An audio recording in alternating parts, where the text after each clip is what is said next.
The term psychopath is generally not used as an official diagnosis. Instead, it refers to a range of personality disorders, varying in severity, mild, moderate, or severe. People with such conditions often display a clear imbalance in their character and behaviour. Some emotions and feelings are significantly lacking, while others completely take their place. What unites these individuals is their weak ability to regulate emotions and impulses. Today's story vividly illustrates how good and pleasant someone with these traits can appear at first glance, and what their uncontrollable and overly intense emotional reactions truly look like. Danielle Jones, a young Australian woman, was in search of personal happiness when she met the perfect man online, someone who promised to love her until the very end. What did this lead to? You'll soon find out. Danielle Jones was born on October 20th, 1991, in Cranebrook, Western Sydney. She was the younger of two siblings and grew up with her older brother Blake, who had always protected and looked after her. Her parents divorced when she was just 4 years old. After the divorce, Danielle and Blake stayed with their mother, Jacqueline, while their father played almost no role in their lives or upbringing. From a young age, Danielle was passionate about sports. She participated in several activities at the same time, but always loved soccer the most. As a schoolgirl, she joined a local soccer club. At first, she had to play with boys, as most girls in her area preferred dance or gymnastics. Later, Danielle became the team captain, won numerous prestigious sports awards, earned respect from her teammates, and gained admiration from fans. She eventually started coaching youth teams and even represented women's soccer as the face of a major promotional campaign in 2017. After graduating high school, Danielle attended the University of Sydney, where she studied education and social work. Upon graduating, she started teaching at a local school while continuing her involvement in sports. Danielle was a fighter by nature, never giving up and always achieving her goals. She successfully built a career in both fields, excelling in each. People who knew Danielle described her as intelligent, well-read, and engaging. She had a great sense of humour and easily became the life of the party. Danielle loved lively gatherings, dancing, and having fun. She was seen as a creative powerhouse and a source of endless energy. Danielle Jones had striking features and a toned, athletic figure. But more than her appearance, she was known for her kindness and willingness to help anyone in need. It's no surprise that people gravitated toward her, and many men tried to win her affection. However, Danielle prioritised her career and fitness over her personal life, placing relationships not just on the back burner, but several steps behind her professional and athletic pursuits. Even as an independent adult, Danielle continued living in her mother Jacqueline's home. The two were incredibly close, acting more like best friends than parent and daughter. They understood each other without words, spent nearly all their free time together, and shared everything, whether it was attending concerts, social events, or even nights out at clubs. They never had secrets or serious disagreements. By the time Danielle reached her 30s, she began seriously considering starting a family. She had a solid career, financial stability, and a large circle of friends, but still felt a profound sense of loneliness. She longed for love and a meaningful relationship with someone she could trust completely, someone she could wake up next to and build a future with. Despite her many admirers, Danielle lacked experience in long-term relationships. Though she had dated and received plenty of attention, she had never viewed her boyfriends as potential life partners. If a relationship ever interfered with her work or personal goals, she ended it without hesitation. But now, she was ready for something more serious and lasting. Danielle actively maintained several social media profiles where she frequently interacted with friends and acquaintances. She received plenty of messages from men asking her out or wanting to chat, but she believed that genuine connections were more likely to come from dedicated dating platforms. Following the advice of friends, she created a profile on the popular app Tinder. After months of swiping and chatting with different men, Danielle received a message from an attractive man named Ashley Goidy. He was 4 years older than her and came across as friendly, kind, and charming. After a week of texting, Ashley suggested they meet in person for a date. Their first date went perfectly. They talked endlessly, laughed, and shared personal stories. It felt like they had known each other forever, with an instant connection and many shared interests. Ashley was charismatic and charming, winning Danielle over with his humour and warmth. After just a couple of dates, Danielle was so impressed with Ashley that she decided to introduce him to her mother. Jacqueline was equally charmed and gave Ashley her full approval, believing he could be a great husband and, in the future, a devoted father. However, it wasn't long before Ashley's true personality began to surface. He was controlling and deeply jealous. Surprisingly, this didn't bother Danielle. In fact, she found it flattering. No one had ever tried to impose rules on her or influence her decisions before, and this new dynamic felt different and intriguing to her. Danielle saw Ashley's jealousy as a sign of love and affection. In fact, she even found it flattering. But within just a month of dating, Ashley was already trying to take full control over her life and social connections. Despite these red flags, Danielle didn't raise any alarms. Instead, she decided to go along with his behaviour, playing the role of the perfect girlfriend. Astonishingly, Danielle chose to overlook the obvious warning signs that Ashley was not who he seemed. She ignored his troubling behaviour and began making serious plans for a future together, even considering marriage. It's likely that her lack of experience in serious relationships played a significant role in how the situation unfolded. Ashley continued to present himself as kind and caring, telling Danielle that he had always dreamed of starting a family. This deeply appealed to her and made her trust him even more. However, one of Danielle's close friends was the first to sense that something was wrong. She noticed that Ashley's jealousy sometimes escalated into erratic behaviour, making him seem like a completely different person. But Danielle, caught up in her feelings, didn't take her friend's concerns seriously. In the month they had been together, Danielle introduced Ashley to her mother and a few close friends. However, most people in her circle only knew about him from her stories. On Saturday, December 17th, 2022, Danielle planned to bring Ashley to a friendly gathering at a popular city bar where she intended to introduce him to more of her friends. The group gathered at the bar, enjoying the evening with casual conversation, dancing, and drinks. Ashley made a great impression. He was outgoing, polite, and friendly. Throughout the evening, he and Danielle sat close, often holding hands and exchanging smiles. They looked every bit the happy and loving couple, and there was no indication of any trouble brewing. Danielle had never introduced her past boyfriends to her friends because she had never planned on having serious, long-term relationships. But this time was different.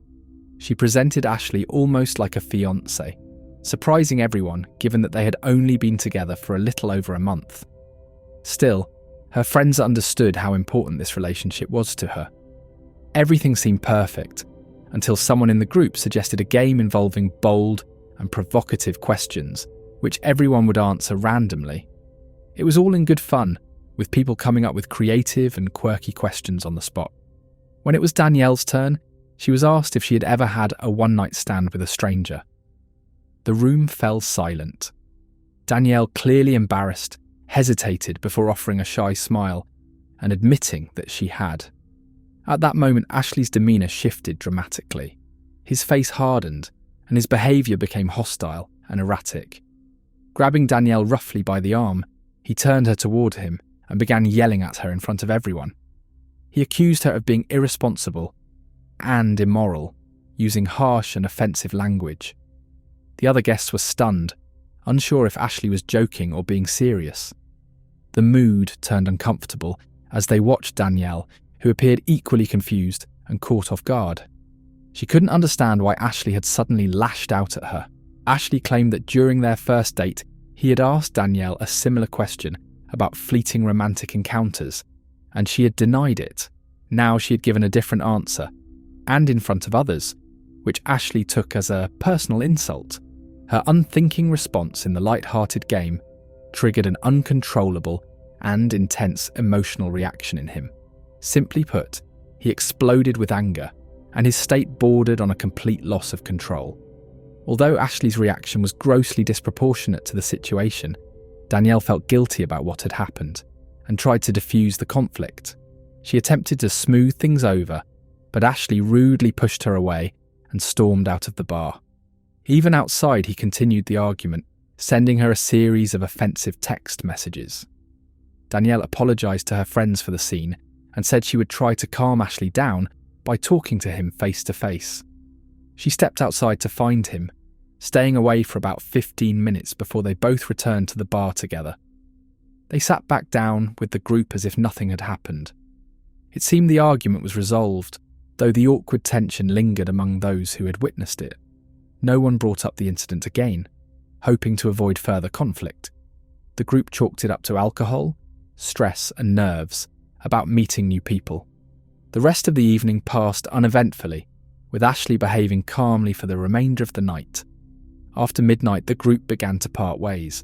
Since Danielle had a long way to travel home, she had already arranged to spend the night at her friend Taylor's house with Ashley. Taylor didn't mind. He lived in a suburban neighbourhood, about a 20-minute drive from the bar. Taylor's girlfriend Rachel, who hadn't been drinking that night, offered to drive them there. Taylor prepared a cosy guest room for Danielle and Ashley on the lower level of his home. The room was a spacious bedroom with its own bathroom. Its small windows were positioned near the ceiling, providing minimal light, but it was otherwise comfortable and private. Danielle and Ashley settled in for the night, thanking their host for his hospitality. By all appearances, the earlier argument had been forgotten, and the couple seemed calm and composed, as though nothing had happened at the bar. At around 3 a.m, Taylor woke up to strange noises coming from the guest room. His girlfriend Rachel also stirred and looked at him questioningly. They could hear faint thuds and what sounded like muffled cries. Assuming the couple had reconciled and were engaging in an intimate moment, they dismissed the noises and went back to sleep. Within minutes, the house fell silent, and they slept soundly until 10:30 a.m. When Taylor and Rachel finally woke up, they were surprised to find that their guests had not yet left the room. Respecting their privacy, and assuming they were catching up on sleep after the previous evening, the couple decided not to disturb them. However, as the clock neared 2 p.m, and there was still no sign of Danielle or Ashley, Taylor went downstairs to check on them. He knocked softly on the door but got no response. After waiting a moment, he knocked louder, but there was still silence. Concerned, Taylor carefully opened the door and peeked inside. At first glance, the room appeared empty. The bed was unmade, Danielle's clothes were draped over a chair, and her shoes were neatly placed on the floor. However, the eerie stillness of the room was unsettling. As Taylor stepped inside, his eyes were immediately drawn to a blanket lying on the floor near the wall. Underneath it, he could make out the shape of a body. Panicking, Taylor rushed closer and lifted the blanket. Danielle's lifeless body lay on the floor, unclothed, showing clear signs of a brutal attack and strangulation. Her face had been so severely disfigured that it was almost unrecognisable, reduced to a horrifying mess of blood and injuries. She showed no signs of life and appeared to have been deceased for several hours, as her body was cold and rigid. Ashley was nowhere to be found, but the partially open window in the guest room hinted at how he might have escaped unnoticed. Terrified, Taylor ran out of the room and told Rachel everything. Shaken and scared, the couple immediately called the police and emergency services. However, it was too late for Danielle. Paramedics could only confirm her death. According to their initial assessment, she had died around 3 a.m, the same time Taylor and Rachel had heard the strange noises from the guest room. Had they checked on her then, it's possible they could have saved her life. Danielle's body was taken for forensic examination, which revealed the horrifying extent of her injuries. Before her death, she had suffered numerous wounds, indicating she had been viciously beaten with bare hands. Her nose, jaw and cheekbone were fractured, several teeth and one eye were destroyed, and she had sustained a closed skull fracture and multiple brain hemorrhages from the savage beating. It appeared that the attacker had forced her to the ground, pinned her beneath his weight to prevent her from escaping, and covered her mouth to stifle her cries. He then systematically struck her head with his fist, blow after blow. At some point, Danielle likely lost consciousness, but the assault continued. The attacker alternated between fists, striking her with relentless aggression. The cause of Danielle's death was determined to be mechanical asphyxiation. She had been strangled with bare hands. The evidence left no doubt that Ashley was responsible for the crime. He made no effort to cover his tracks. After the act, he simply washed the blood off his hands in the bathroom, got dressed, and escaped through the window, leaving his fingerprints on the frame. Detectives soon discovered a witness who had seen someone walking away from Taylor's house around 4:30 a.m. The neighbour couldn't make out the man's face in detail, but described him as a white male wearing clothes that matched the description of what Ashley had been wearing that night. In their pursuit of the suspect, investigators reached out to Ashley's cell phone provider and obtained a recording of a call he made to his mother around 4 a.m, shortly after the crime. At the time of the call, Ashley was still in the room with Danielle's body. The conversation revealed his frantic state. He was crying uncontrollably and repeatedly claiming that he hadn't done anything wrong. Ashley insisted that someone else had entered the room and harmed Danielle, and he claimed to have only discovered her body. His tone suggested he was desperately trying to convince not only his mother but also himself of this fabricated version of events. Fortunately, Ashley forgot to turn off his phone after the call, which allowed authorities to track his location. He had fled to a remote mountainous area, seemingly attempting to hide there. Police eventually located him near a scenic overlook by a steep cliff. When they approached, Ashley leapt over the safety barrier and clung to the edge of the cliff, threatening to jump if anyone came closer. Specially trained negotiators and psychologists were dispatched to the scene. They spent hours trying to calm Ashley, assuring him that if he truly was innocent, he had nothing to fear. The negotiations lasted for nearly 12 hours, during which Ashley remained perched precariously on the edge. As midnight approached, Ashley, exhausted and distracted, was grabbed by officers who managed to pull him back to safety.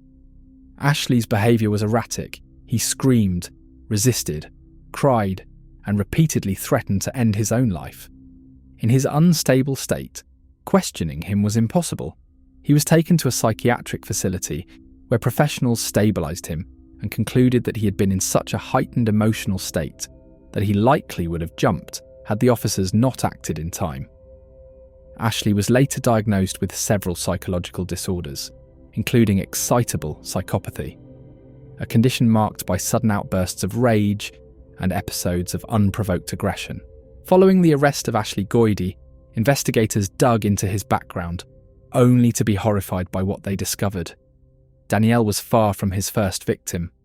Over the past couple of years alone, more than 10 women had filed police reports against him, citing physical assaults, attempted harm, and pleas for protection from his stalking and harassment.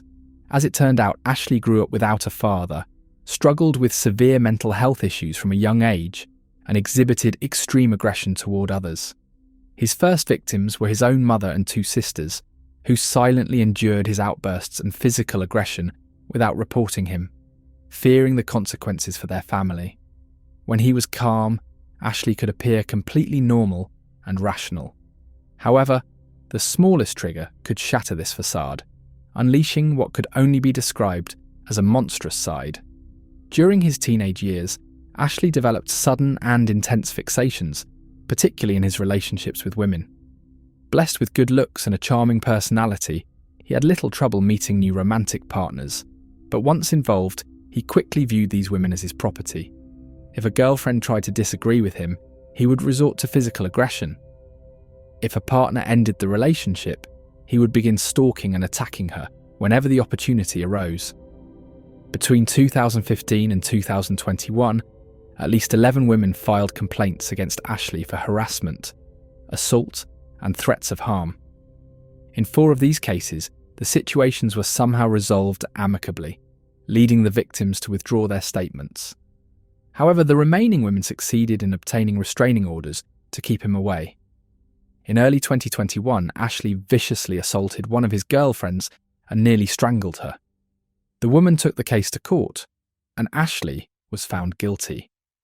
Yet he faced only minor consequences, receiving a fine, community service, and a restraining order prohibiting him from contacting the victim. Later that summer, Ashley attacked another woman, inflicting severe injuries. She barely managed to escape and filed a police report accusing him of attempted harm. This time, Ashley was ordered to undergo a psychiatric evaluation. Despite the findings that he posed a high risk of reoffending, the court handed him a lenient sentence: 3 months in jail and an order to pay restitution to the victim. In 2022, Ashley targeted another former girlfriend after she left him. He broke into her room late at night and attempted to strangle her. The woman screamed, waking her parents, who intervened, called the police, and saved her from further harm. Even in this case, the court showed leniency, sentencing Ashley to just 6 months in jail. He was released after serving only 3.5 months, shortly before meeting Danielle Jones. The brutal crime involving Danielle Jones gained widespread media attention, with newspapers covering the story extensively and news broadcasts dedicating segments to the case. During the investigation, 14 additional women came forward to police, revealing that they too had been harmed by Ashley Goyde at various times but had remained silent out of fear of retaliation. Their accounts shared striking similarities. Ashley initially appeared kind and charming, but after a few dates he turned into a predator, attacking, beating, and attempting to strangle them. Notably, the perpetrator never used weapons, relying solely on his bare hands.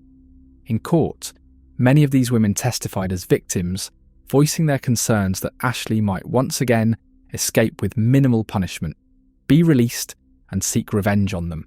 Their fears seemed justified, given the number of times the repeat offender had received lenient sentences or administrative penalties for serious crimes. It appeared that justice might finally catch up to Goyde. This time he had committed a heinous act, with overwhelming evidence pointing directly at him. However, on April 6, 2024, before the official sentencing could take place, Ashley was found hanging in his jail cell. While it seemed he had taken his own life, questions arose due to his behaviour. Ashley showed no remorse for his actions and was confident he would be declared insane, which would land him in a more comfortable psychiatric facility rather than a prison cell. Given these circumstances, some suspected that Ashley's cellmates might have played a role in his death, particularly since he had reportedly attacked them on multiple occasions. The murder of Danielle left her family shattered. Her mother and brother struggled to cope with the loss, channeling their grief into advocacy. They began campaigning for stricter regulations on dating apps, proposing mandatory background checks that would automatically flag users with serious criminal histories. Their goal was to help others avoid unknowingly meeting dangerous individuals, making it possible to see potential risks before starting a relationship.